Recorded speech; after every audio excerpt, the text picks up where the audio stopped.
پانچواں گروہ والذین اذا فعلوا فاحشۃ، اور وہ لوگ، یا تو مفسرین کہتے ہیں کہ اسے دوسرا گروہ مان لیا جائے، پہلے درجے میں وہ تھے جن کی یہ 4 صفات بیان ہوئی ہیں، یہ تو بہت اونچے لوگ ہیں، اور یہ نیچے والے لوگ ہیں، سیکنڈ کلاس میں آ جاتے ہیں، اور بعض کہتے ہیں نہیں 4 وہ صاف ہیں اور 5واں یہ وصف ہے ان کا، جو بھی مان لیا جائے۔ والذین اذا فعلوا فاحشۃ، اور وہ لوگ جب ان سے کوئی گناہ کا کام ہو جاتا ہے۔ فاحشہ، یہ پہلے بھی اس کی تفسیر گزر گئی کہ حقوق العباد میں کوئی چیز ان کے ذمے رہ جاتی ہے، کوئی کھلا ہوا گناہ کر لیتے ہیں، او ظلموا انفسہم، یا اپنی جان پر ظلم کر لیتے ہیں، کوئی بہت بڑا گناہ ہو جاتا ہے ان سے، ذکر اللہ، اللہ کو یاد کرتے ہیں، اللہ کا ذکر کرتے ہیں۔ اس کا مطلب یہ ہے کہ گناہوں سے استغفار اللہ کے ذکر سے بھی ہو جاتا ہے، اللہ کی یاد سے بھی ہو جاتا ہے۔ توبہ کی بات بعد میں کی، پہلے کہا ہے اللہ کو یاد کرتے ہیں، اللہ کی یاد، اللہ کا ذکر، یہ گناہوں کو معاف کرا دیتا ہے۔ مثلا رسول اللہ صلی اللہ علیہ وسلم نے بتلایا ہے، آپ نے فرمایا 2 جملے ایسے ہیں جو اللہ کو بڑے پسند ہیں، صحیح بخاری کے بالکل آخر پہ، آخری حدیث بلکہ ہے، حضرت صلی اللہ علیہ وسلم نے فرمایا 2 جملے اللہ کو بڑے اچھے لگتے ہیں اور وہ پڑھنے میں آسان ہیں، اور جب تول ہوگا قیامت میں، تمہارے وزن تولے جائیں گے اعمال کے، تو اس میں بڑے وزنی ہیں، اور آپ نے فرمایا سبحان اللہ و بحمدہ سبحان اللہ العظیم۔ ارشاد فرمایا 100 بار صبح پڑھو اور 100 بار شام کو پڑھو، اور تمہارے برابر کوئی قیامت میں نہیں ہوگا مگر وہی جس نے خود یہ عمل کیا ہے، وہ سب لوگ برابر ہوں گے۔ تو ارشاد فرمایا کہ وہ کثرت سے اللہ کا ذکر کرتے ہیں، اسی لیے اسی صورت کے آخر پہ اللہ نے ان حالتوں کا ذکر کیا ہے کہ وہ کیسے اللہ کو یاد کرتے ہیں، تو اللہ کو یاد کرتا ہی رہے، سبحان اللہ، الحمدللہ، لا الہ الا اللہ، اللہ اکبر۔ اور یہ جو دن آ رہے ہیں نا آگے، 1 ذی الحج سے 10 ذی الحج تک، ان دنوں کے لیے اللہ نے کہا ہے کہ اللہ کا ذکر کرتا رہے، اللہ کو یاد کرتا رہے۔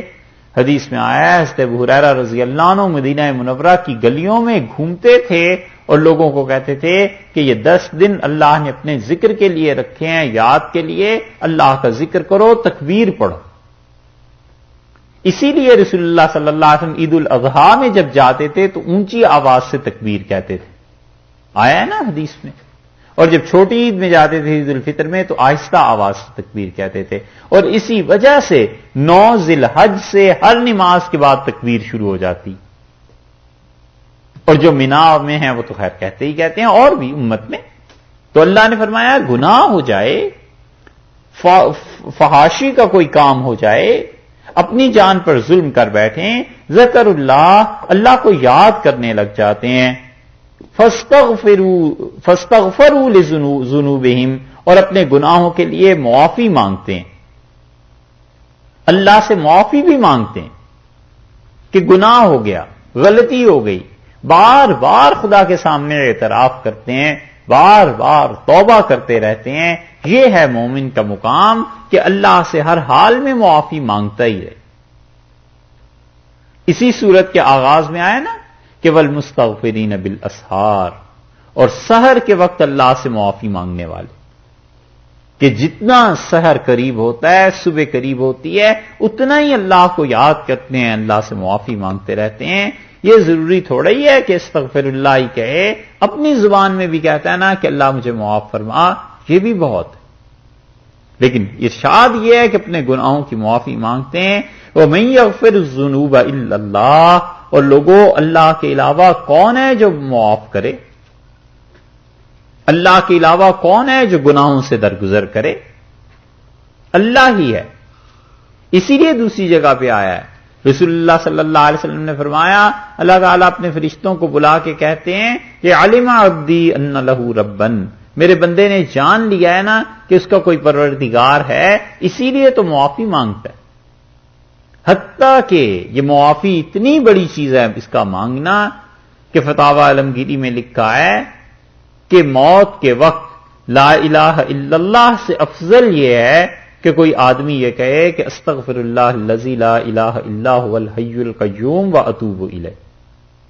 کہ وہ کہتے ہیں اس میں لا الہ الا اللہ کا بھی اقرار ہے اور استغفار بھی ہے، اپنے گناہوں کی معافی بھی ہے، دونوں چیزیں ہیں۔ اللہ نے فرمایا من یغفر الذنوب الا اللہ، لوگوں اللہ کے علاوہ کون ہے جو گناہ معاف کرے؟ ولم یصروا، اور یہ وہ لوگ ہیں جو اصرار نہیں کرتے، اردو میں بھی کہتے ہیں نا اصرار کیا، یعنی بار بار تقاضا کیا اس سے، ولم یصروا علی ما فعلوا، اور جو گناہ ہو چکا ہوتا ہے ان سے اس پہ اصرار نہیں کرتے، اس گناہ کو پھر نہیں کرتے، بار بار نہیں کرتے۔ وہم یعلمون، اور وہ جانتے ہیں کہ کتنا بڑا گناہ ہے،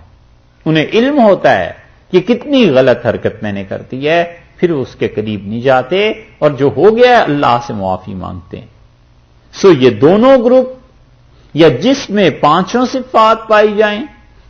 کسی نے پانچوں ہی پہ عمل کر لیا ہو، یا یہ کہ ان میں سے ہر آدمی، ہو سکتا ہے نا کہ کسی نے پانچوں چیزوں پہ مختلف اوقات میں عمل کیا ہو، اللہ کی راہ میں دونوں حالتوں میں خرچ کر دیا ہو،